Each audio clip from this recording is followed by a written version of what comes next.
Aujourd'hui, on parle de solutions e-commerce pour petites entreprises avec mon invité du jour, Emmanuel Duchesne. Bienvenue à l'épisode 99 de l'Accélérateur.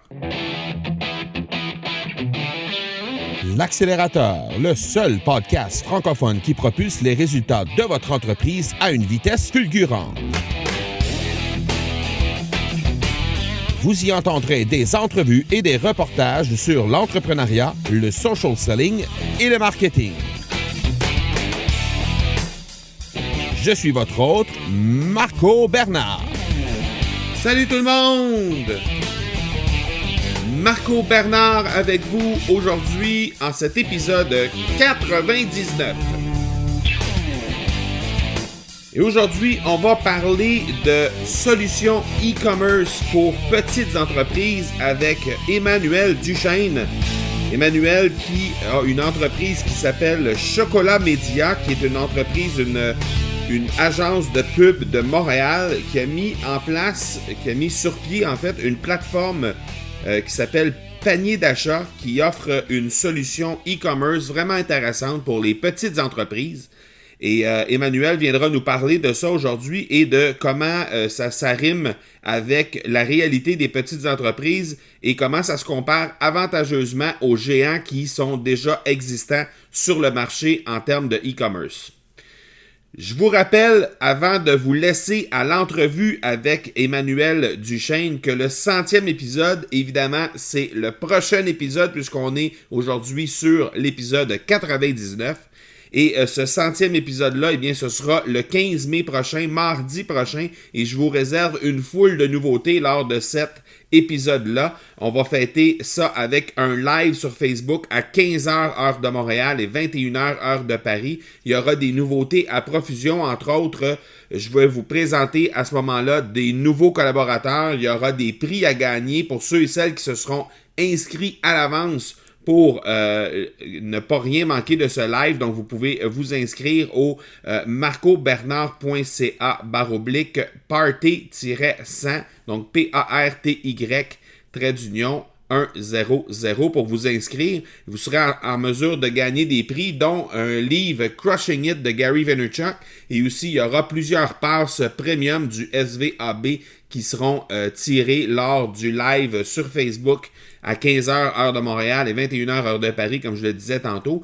Vous allez également pouvoir découvrir la nouvelle signature sonore de l'accélérateur. Je vais vous présenter à ce moment-là également le nouveau format pour l'accélérateur à partir du 100e épisode. Il y aura le lancement aussi d'un nouveau programme pour ceux et celles qui adorent les podcasts.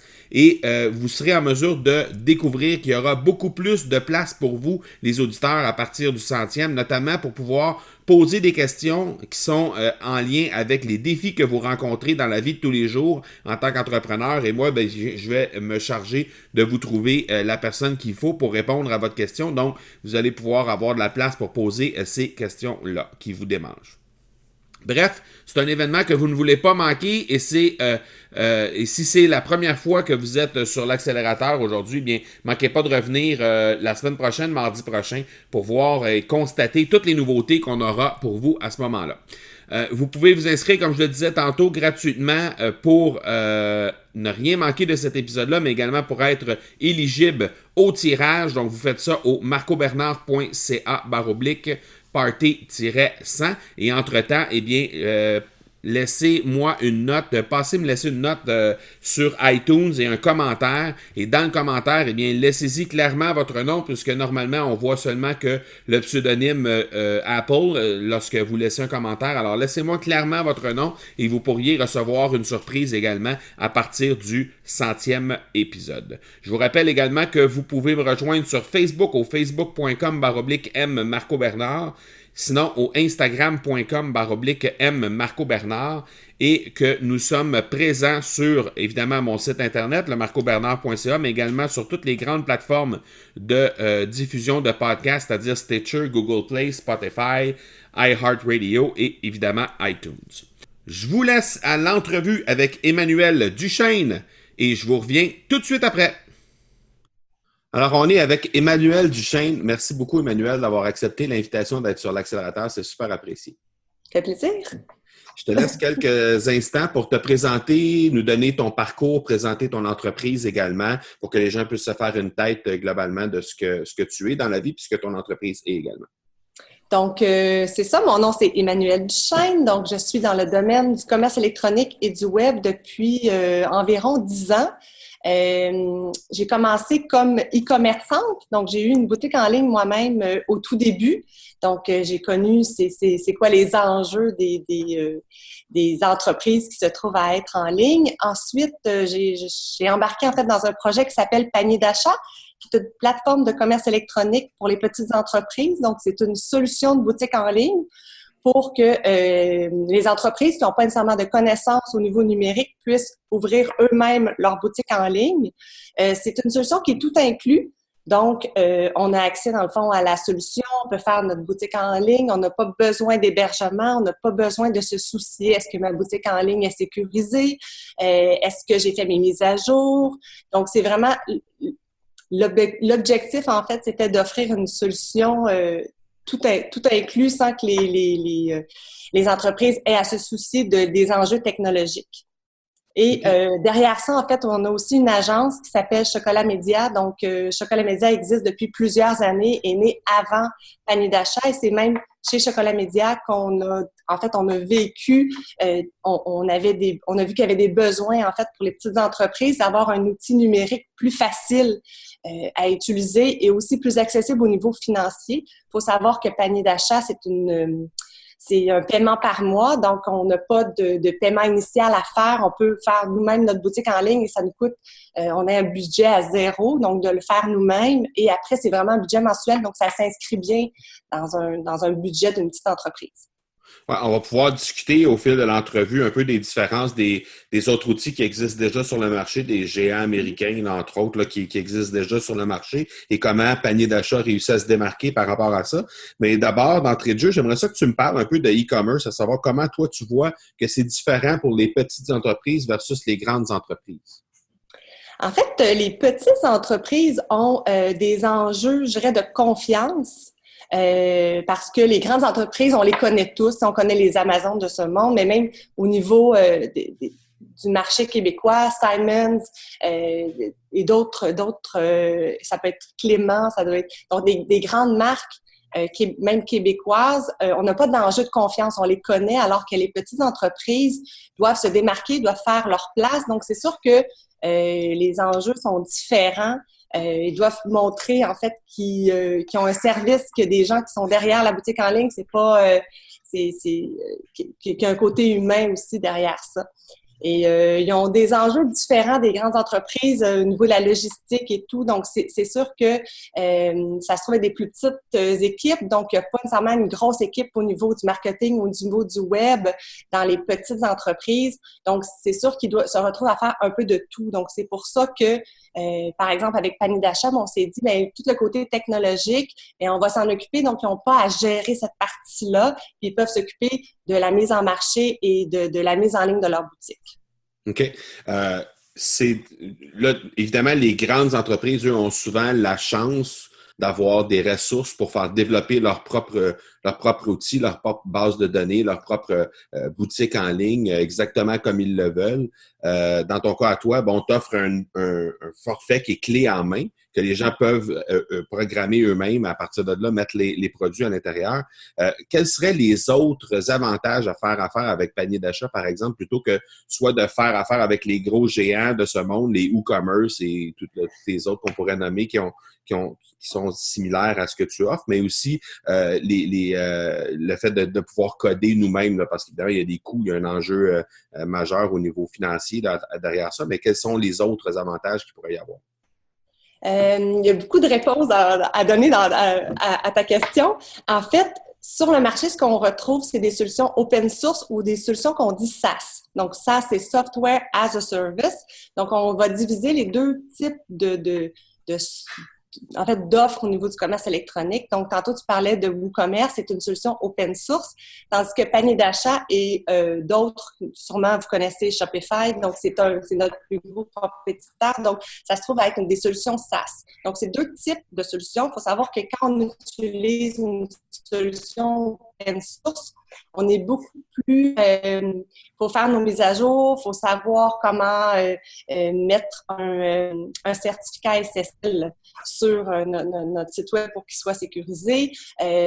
Donc, il y a beaucoup d'enjeux technologiques. Donc, ça va jouer par rapport à une solution qu'on dit SaaS. Ensuite, par rapport aux autres solutions SaaS, Panier d'achat, on va se différencier parce qu'on est la seule plateforme de commerce électronique qui est développée au Québec.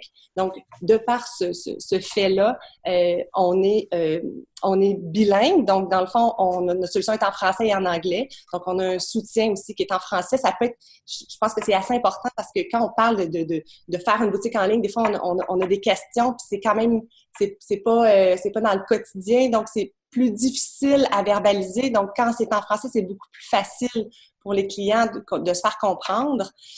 Ensuite, on a intégré vraiment pour les marchands québécois. Donc, c'est sûr qu'au niveau là, tantôt, je parlais des langues. Donc, au niveau bilingue, au niveau du service, mais aussi au niveau de la boutique en ligne. Donc, c'est facile d'avoir une boutique bilingue avec panier d'achat et ça, qu'elle soit optimisée pour les moteurs de recherche, qu'elle soit facile à gérer dans le quotidien au niveau du système de gestion et au niveau, par exemple, des taxes aussi. Donc, les taxes sont vraiment implémentées dans la plateforme pour que ça soit facile.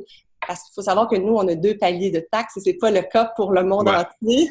Donc, c'est vraiment tout ce qui est spécifique au Québec, vraiment plus implémenté directement dans la plateforme chez Panier d'achat. C'est ce qui fait en fait notre différence. OK.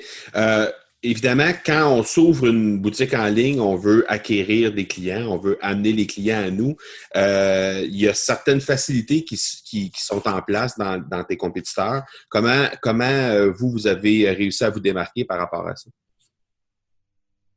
Bien, au niveau des services qui vont tourner autour de la boutique en ligne, il y a vraiment plusieurs options qui s'offrent aux clients. Donc, nous, on offre certains services à l'agence pour aider les marchands à faire connaître leur boutique, à optimiser leur boutique aussi. Donc, on a, en guillemets, packagé des services qu'on avait chez Chocolat Média pour aider les clients de panier d'achat. Après, il y a de plus en plus de petites agences, et ça partout au Québec, qui utilisent notre plateforme, donc qui font une boutique en ligne pour leurs clients et qui, après, leur proposent des solutions de marketing et tout. Donc, au-delà, c'est sûr qu'on a la plupart de nos clients, c'est des clients directs, mais de plus en plus, on a des partenaires aussi qui s'occupent des petites entreprises et qui leur font aussi une stratégie pour les faire connaître sur le web. OK. Donc, ce que je comprends, c'est qu'il y a des compétiteurs à Chocolat Média qui vont servir des clients, mais avec panier d'achat. C'est ça comme outil? Ben en fait, compétiteurs, oui, mais ce qu'il faut savoir aussi, c'est que souvent les marchands qui sont, parce que nous on est à Montréal, donc la solution de boutique en ligne, elle est accessible de partout au Québec. Par contre, quand on parle de services, les entreprises veulent faire affaire avec des entreprises qui sont près d'eux au niveau géographique, qui sont dans leur ville ou qui sont pas très loin pour qu'ils puissent les rencontrer, pour qu'ils puissent comprendre leurs besoins.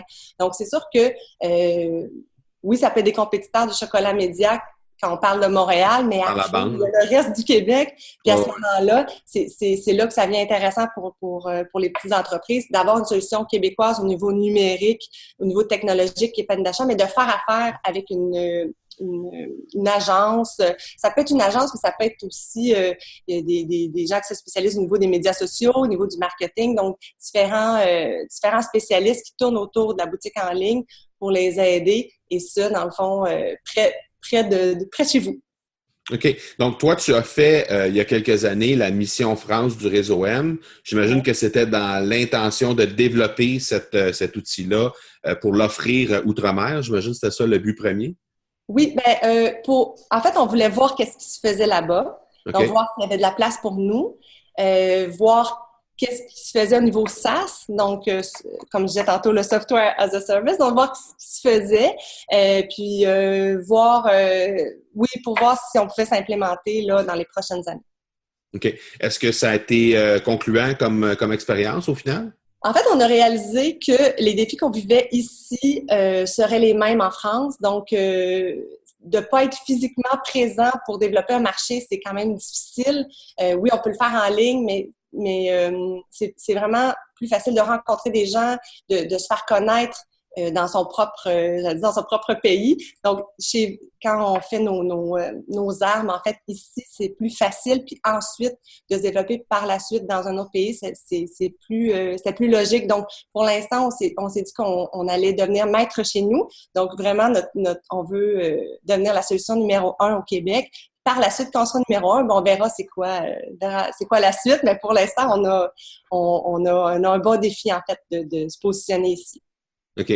Parce que, bon, tu parlais tantôt des compétiteurs, WooCommerce, on a nommé Shopify aussi, qui est un des gros, qui est un des gros compétiteurs pour vous. Est-ce qu'il y en a d'autres là, qui sont vraiment des gros compétiteurs aussi?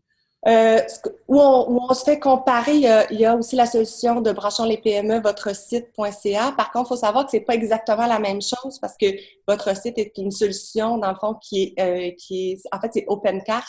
Donc, c'est une solution qui est open source, mais qui est, dans le fond, installée sur les hébergeurs, en fait, de votre site. Donc, c'est une solution un peu hybride, qu'on pourrait dire. Tandis que nous, elle est vraiment développée ici au Québec. Donc, vraiment, on a des programmeurs ici. Donc, c'est un peu différent, mais je dirais que on se fait comparer quand même à cette solution-là. Sinon, après, ça reste ce qu'on appelle des website builders qui offrent une solution de boutique en ligne. Donc, on peut parler de Wix, de Squarespace. Donc, c'est des solutions qui sont pas spécialisées en commerce électronique. Donc, c'est sûr qu'au niveau des fonctionnalités, ils seront pas aussi avancés. Se spécialisent davantage au niveau ce qu'on appelle le website builder. Donc, au niveau de la facilité ou des possibilités de faire un visuel d'un site web. Donc, c'est similaire, mais c'est pas exactement la même chose. Sans être dans le secret des dieux, qu'est-ce qui s'en vient comme nouveauté dans les prochains mois, par exemple, dans le monde là, des commerces en ligne, des plateformes de commerce en ligne comme toi? Qu'est-ce qui s'en vient là, justement dans les prochains mois? Bien, c'est drôle parce qu'on en a parlé un peu tantôt. Nous, on réalise en fait qu'on est une solution de commerce électronique, mais on a des clients ça fonctionne très bien, là, d'autres qui ont plus de difficultés à vendre en ligne. Donc, on a réalisé que, outre juste la solution de boutique en ligne, il faut aussi avoir des partenaires pour pouvoir se faire connaître, pour pouvoir optimiser la boutique en ligne. Donc, on a comme projet de faire ce qu'on appelle un hub, donc vraiment où on pourrait trouver différents spécialistes, différents experts à travers le Québec qui pourraient en fait aider les marchands à optimiser leurs ventes. Donc, ça, on est en train de faire ça. Travailler là-dessus. Petit secret dévoilé. Oui. Non, en fait, on travaille beaucoup sur la personnalisation des gabarits. Donc, il faut savoir que nous, à la base, Panier d'achat, on voulait que ça soit facile à utiliser. Puis c'est notre promesse. Donc, tout ce qu'on développe au niveau des fonctionnalités, au niveau des ajouts qu'on fait sur la plateforme, il faut que ça reste facile pour l'utilisateur. Par contre, au niveau du visuel, ce que ça fait, c'est qu'il y a des gens qui peuvent se sentir limités. Donc, on fait de plus en plus, on travaille pour qu'il y ait plus de possibilités au niveau du visuel pour que, justement, des petites agences, des graphistes puissent pouvoir personnaliser davantage les boutiques en ligne, donc de plaire un peu à tout le monde, sans aller là, dans une grosse personnalisation. Là, on veut que ça reste facile à utiliser, mais qu'on puisse tout de même être capable d'avoir des boutiques en ligne très différentes les unes des autres, tout en ayant un même gabarit. Oui, parce que ça, c'est un problème qu'on rencontre chez les compétiteurs, c'est-à-dire que généralement, les boutiques en ligne on va être capable d'identifier quelle plateforme est utilisée juste par le look de la plateforme en tant que telle, de la boutique plutôt en tant que telle. Donc, avoir la possibilité de faire un cosmétique qui est différent, je pense que c'est quelque chose qui est intéressant pour les clients. Là. Tout à fait. Exactement. Petite question Spring avant d'aller plus loin. Tu nous as dit d'entrée de jeu dans l'entrevue que tu avais déjà eu dans une autre vie une boutique en ligne de ton côté. Tu avais un commerce et tu avais une boutique en ligne. Quel était l'outil que tu utilisais à ce moment-là? Et ça fait longtemps, ça s'appelle OpenCart. Je vous l'ai dit tantôt, OpenCart, oui. Mais ça fait la boutique en ligne a été faite il y a à peu près 10 ans. Donc, c'est sûr qu'au niveau du numérique, là, ça change rapidement. Mais oui, c'était OpenCart à ce moment-là. Panier d'achat n'était pas né. Ben non, c'est ça. Donc, c'est ça qui t'a amené à dire où je m'en allais avec cette question-là. Dans le fond, il y a probablement des enjeux que tu as découverts en utilisant OpenCart qui a fait en sorte que tu as dit OK, là, ça, il manque ça. comment on peut améliorer le tout? En fait, je dirais oui et non, parce que moi, j'avais la chance à ce moment-là d'avoir un conjoint qui travaillait dans le web. Donc, c'est sûr que j'étais bien placée pour faire, dans le fond, on avait fait une boutique sur mesure. Fait que c'est sûr que quand on fait des devis pour des boutiques sur mesure, on va quand même parler des gros budgets. Donc, c'est ça, en fait, qu'on rencontrait à l'agence, de faire des devis pour des boutiques en ligne. On peut parler des budgets grosso modo, là, dans le domaine, là, ils vont jouer entre 20 à 30 000. Fait que c'est sûr que pour les petites entreprises, c'est des gros investissements, puis des fois, il y en a qui le font, mais après, ils n'ont plus d'argent pour le marketing, donc c'est pas évident pour eux. Donc, c'est à ce moment-là, quand on était vraiment chez Chocolat Média, où on faisait des devis, qu'on disait, ah, il y a quelque chose à faire pour pouvoir proposer autre chose, mais que ça reste quand même professionnel, que ça reste, parce que nous, ça fait longtemps qu'on est dans le domaine, donc on met en place tout ce qu'on a appris à travers les années. Donc, de vraiment rendre un outil facile à utiliser, mais aussi efficace et aussi professionnel. C'est vraiment chez C'est ça Chocolat la Média. prémisse de base, là. Ouais. Tu parlais de marketing pendant ta dernière réponse. Justement, chez vous, comment ça se traduit? Comment on réussit à mettre ça en marché, une plateforme d'achat? Parce que c'est assez particulier. Il n'y a pas beaucoup de joueurs dans ce domaine-là. Puis comment on réussit à se mettre en valeur pour justement attirer les clients chez nous? Bien, nous, on a réalisé, puis c'est drôle, on a fait un sondage il y a peu de temps pour voir comment nos clients nous avaient trouvés. Et c'est principalement par Google et par du bouche à oreille. Donc, c'est sûr que le bouche à oreille, ça se fait pas du jour au lendemain. C'est avec, je pense, c'est en offrant un service de qualité, puis un produit de qualité, puis en travaillant sur notre produit pour qu'il réponde le plus parfaitement aux besoins de nos clients. Donc, ça, c'est sûr que c'est un travail qui se fait à long terme. Donc, c'est sûr que plus on se fait connaître, plus en fait, quand on a de marchand, plus on se fait connaître de par le bouche à oreille. Et quand on parle de Google, ben, c'est sûr qu'on travaille beaucoup au niveau du SEO, donc le Search Engine Optimization. Mm-hmm. Donc, on travaille beaucoup à optimiser notre boutique, pas notre boutique en ligne, mais notre site web pour qu'il soit facilement trouvable sur les moteurs de recherche. Et si on parle de Google, évidemment. Donc, on travaille beaucoup là-dessus et on travaille beaucoup sur notre blog aussi pour avoir des articles qui sont pertinents, qui répondent à des questions pertinentes. Donc, c'est vraiment comme ça qu'on se fait surtout connaître. Je vous dirais aussi de se faire connaître de par nos marchands, mais aussi de plus en plus de gens, que ce soit dans les... il y a des étudiants qui utilisent en commerce électronique, qui utilisent notre plateforme. Donc là, on se fait connaître sur les bancs d'école. On se fait connaître dans le milieu des affaires aussi. Donc, c'est de se faire connaître un peu partout. Donc, c'est sûr que ça prend du temps. Il faut être partout. Faut se faire voir un peu partout. Puis, c'est un travail sur lequel on travaille. Puis, c'est vraiment nos enjeux, en fait, de la visibilité. OK. Tu parlais tantôt d'être sur les bancs d'école, de vouloir être numéro 1 au Québec et tout ça. Dans le meilleur des mondes, dans 2 ans, dans 3 ans, c'est quoi l'horizon pour être numéro 1, par exemple, au Québec? C'est quoi votre horizon, votre timeline, autrement dit? C'est une bonne question. J'ai pas vraiment de timeline, genre, OK, telle date, là, faut être numéro 1. Dans un monde idéal, d'abord. Dans un monde idéal, ben demain. De façon objective, mettons, de façon réaliste. Ben, je pourrais dire que dans 1 an, on aimerait... Ben, c'est toujours d'avancer. Puis l'objectif, en fait, c'est d'avoir de plus en plus de marchands, de se faire de plus en plus connaître. Puis si on y parvient, dans le fond, on est toujours en croissance. Donc, je dirais que l'objectif, je pourrais dire 1 an, mais ça pourrait être 2 ans. Là, c'est difficile pour moi. J'ai pas eu je me suis pas mis de date précise pour être premier au Québec. Le but, c'est d'être premier au Québec. C'est sûr que c'est pas dans 10 ans. On va s'entendre là-dessus. OK, parfait. Parce que de toute façon, c'est un outil qui est facilement exportable, là, dans le sens où dès qu'on transforme l'outil, on la met en espagnol, on l'a dans différentes langues, on est capable de s'en aller partout à travers le monde avec ça.